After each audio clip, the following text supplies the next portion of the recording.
ശരിക്കും പറഞ്ഞാൽ മാർക്കറ്റ് അല്ല നെഗറ്റീവ്, ശരിക്കും പറഞ്ഞാൽ നിഫ്റ്റി അല്ല നെഗറ്റീവ്, നമ്മുടെ കയ്യിലിരിക്കുന്ന സ്റ്റോക്സാണ് നെഗറ്റീവ് എന്നുള്ളത്. അതായത് നമ്മുടെ കയ്യിലിരിക്കുന്ന സ്റ്റോക്സ് കയറുന്നില്ല, എന്നാൽ വേറെ ഏതൊക്കെയോ സ്റ്റോക്സ് കയറുന്നുണ്ട് എന്നുള്ളതാണ് എനിക്ക് മനസ്സിലായത്. അപ്പം നമ്മൾ ശരിക്കും പറഞ്ഞാൽ നമ്മൾ മാർക്കറ്റിനെയോ ട്രംപിനെയോ അല്ലെങ്കിൽ എക്സിസ്റ്റിംഗ് ആയിട്ടുള്ള ടാരിഫിനെയോ ഒന്നും കുറ്റം പറഞ്ഞിട്ട് കാര്യമില്ല. നമ്മൾ ഇൻവേർഡായിട്ട് നോക്കണം.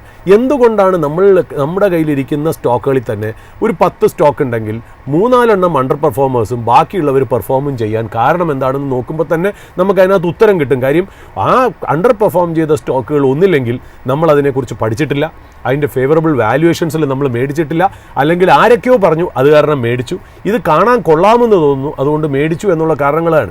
നമ്മളൊരു മാർജിൻ ഓഫ് സേഫ്റ്റിയോടെ ഇട്ട് മേടിച്ചിരിക്കുന്ന ഒരു സ്റ്റോക്കിനും പ്രശ്നം വന്നിട്ടില്ല. ഇപ്പോൾ എൻ്റെ പോർട്ട്ഫോളിയോയിലാണ് എനിക്ക് നെഗറ്റീവ് ഉണ്ട്, പോസിറ്റീവ് ഉണ്ട്.